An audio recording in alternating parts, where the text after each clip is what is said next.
Did you pull your back at the gym and you don't know what to do? If so, keep watching because I'm going to show you what you should be doing after an acute lower back strain. So if this is an acute episode, this means that you just pulled your back. Try not to aggravate your back further by finishing your workout or doing anything that's going to aggravate your back, and try these exercises instead, because this is going to help to accelerate that healing process and get you back into the gym as fast as you possibly can. So the first one is just a very gentle range of motion exercise to help to improve that flexion and extension of your back.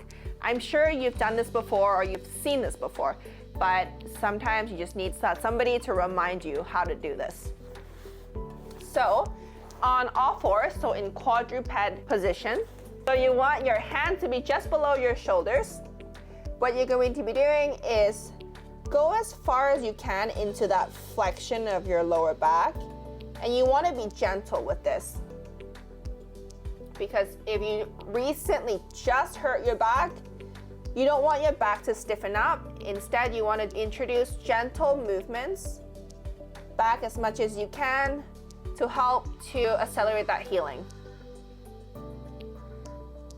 So try to start this movement with your pelvis if you hurt your lower back, and vertebrae by vertebrae, try to go into flexion as much as you can.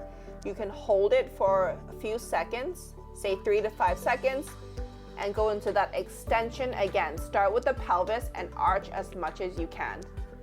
So do as much as you can tolerate and try not to go into pain.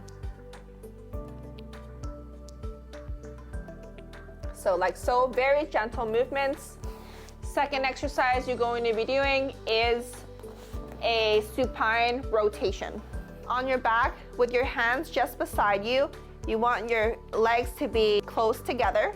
You're just gonna drop your knees and rock back and forth. So again, these are all very gentle movements, rocking movements, and you want to make sure you're not aggravating the back. So you're doing them really gently, and you want to go as far as you can without pain to introduce that movement back to your back. So that was a rocking movement to help with the rotation of your lower back, to help to get you back onto your feet as fast as we possibly can. So third thing that I would do is a knee to chest stretch. So see how your tolerance for these exercises is. So make sure you respect what your body is telling you. If it's too much pain, don't do it. But if it's doable, try to get to these exercises as soon as you can, so then you can accelerate that healing process. And on your back, if you're able to keep one leg straight, you're gonna pull your knee towards your chest as much as you can.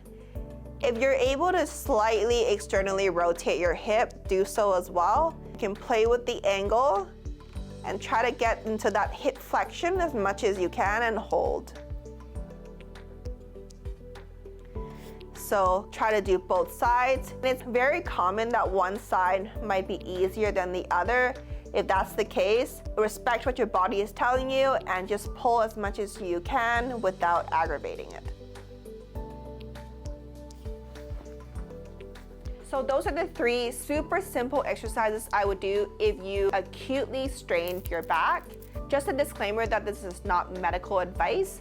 This is just very general advice for if you acutely pulled your back and you're looking to decrease pain and get moving as fast as you possibly can. If you have any radiating pain down your legs, any other symptoms other than a localized pain in your lower back, it is probably best that you see a licensed practitioner before you attempt any of these exercises and get targeted, individualized advice. So that's it from me today. If you have a tendency of pulling your back, make sure you are watching some of my other videos where I demonstrate proper techniques to lifting. If you like the video, please give the video a like. If you want more content from me in the future, please subscribe, and I hope to see you in the next video.